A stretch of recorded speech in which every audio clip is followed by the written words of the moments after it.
Mas. Mas namanya siapa Mas? Reza. Siapa? Reza. Reza, umurnya? Umur 19. 19 tahun. Izin Mas ya, perkenalkan dulu, nama saya Dewi Satika. Jadi kita minta waktu Mas mungkin sekitar 5 menit atau 10 menit mau kasih edukasi tentang obat herbal ya Mas ya. Mas ya udah pernah belum minum obat herbal itu Mas? Kayak jamu-jamu itu pernah belum? Nah ya. Jadi kalau obat herbal itu kan pada dasarnya Mas ya dari bahan alami ya, kayak jahe, kunyit ya. Ada juga yang dari hewan kayak madu ya. Nah tapi karena sekarang itu obat herbal sudah diproduksi oleh pabrik, kayak kita tahu kayak bentuk kapsul, bentuk jamu ya, untuk teh kadang-kadang. Nah yang obat herbal yang kayak gitu, yang dikhawatirkannya takutnya pasien itu mengkonsumsi obat herbal yang ilegal. Jadi kalau obat herbal ilegal tuh pasti banyak ciri-cirinya, ada yang dijual juga di online atau di toko-toko ya. Nah kalau yang ilegal tuh biasanya salah satu cirinya tuh dia tuh biasanya nggak ada izin BPOM Mas. Kalaupun Mas cek izin BPOM-nya, itu yang tertera juga biasanya nomor BPOM yang palsu. Nah, kemudian biasanya kalau yang ilegal itu tidak mencantumkan komposisi bahan dan tanggal kadaluarsa ya. Biasanya di kemasan suka tertulis ya, misalnya jahe 5% atau kunyit 10%. Tetapi kalau yang ilegal itu biasanya nggak mencantumkan, dikhawatirkan malah bukannya bahan alami isinya, malah bahan kimia berbahaya ya, atau bahan-bahan kayak obat-obat dosis tinggi, misalnya paracetamol 600 mg atau 1000 mg ya. Nah, itu ditakutinnya seperti itu. Kemudian biasanya diklaim bisa menyembuhkan berbagai penyakit. Mungkin kita sering ada kan iklan-iklan kayak jamu bisa menyembuhkan diabetes, stroke ya. Nah itu biasanya klaimnya berlebihan itu Mas, kayak misalnya bisa sembuh dalam waktu 3 bulan. Nah itu biasanya juga obat herbal yang ilegal. Kemudian biasanya dijual secara daring. Secara daring ini maksudnya secara online, kayak dijual di Shopee, TikTok ya. Nah kurang lebih ciri-cirinya sama kalau ilegal itu dijual online tuh. Salah satunya juga kayak tadi BPOM nggak ada. Kemudian PT-nya juga dia dicantumkan. Misalnya PT sudah muncul ya, kalau yang umum ya. Nah biasanya kalau yang ilegal itu nggak dicantumkan PT-nya.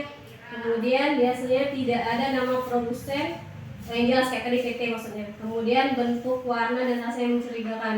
Biasanya kalau obat herbal yang ilegal itu warna itu biasanya mencolok Mas. Terus tuh baunya terlalu menyengat, rasanya terlalu tajam. Itu biasanya juga dikarenakan kandungan bahan kimia yang terlalu banyak atau bahan kimia yang berbahaya yang bisa dikonsumsi oleh manusia. Kemudian biasanya dikemas secara tidak profesional.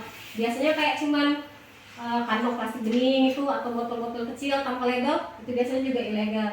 Kemudian dijual dengan testimoni palsu. Ini biasanya kayak cuma screenshot WA ya. Ada sering kan kalau dijual online, misalnya saya bisa sembuh dari diabetes dalam 3 bulan. Itu biasanya juga testimoni palsu. Kemudian harga terlalu murah, misalnya cuma kayak 25.000 itu sering ya.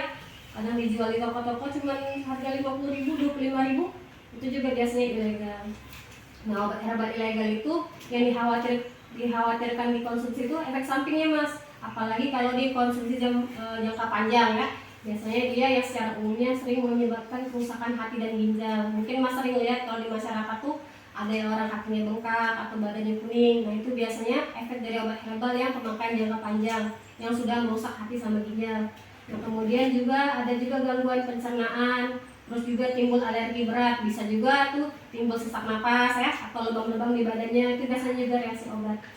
Kemudian apalagi kalau dikonsumsi dengan obat dari dokter, nah ini bahaya juga karena dikhawatirkan malah memperberat penyakitnya atau juga malah menurunkan fungsi obat dokter tadi. Nah, kemudian juga biasanya risiko ketergantungan atau kecanduan. Biasanya kalau efek kecanduan ini kayak misalnya hari ini obat nih, besok nggak minum, biasanya timbul rasa lemas atau keluhannya timbul lagi, itu juga efek dari kecanduan. Jadi kalau misalnya mau minum obat herbal itu boleh, tapi lebih baik Masnya beli di apotik atau toko-toko resmi juga boleh. Kemudian juga kalau minum obat herbal lebih baik dikonsultasikan sama dokter ya Mas ya. Nah, mungkin sampai sini Mas ada mau ditanyakan Mas? Nggak ada. Mas kalau misalnya mau lihat lebih lengkap lagi informasinya, ada websitenya, nanti kita share ke WA-nya Mas ya, boleh Mas ya? Mungkin itu aja Mas ya, makasih atas waktunya.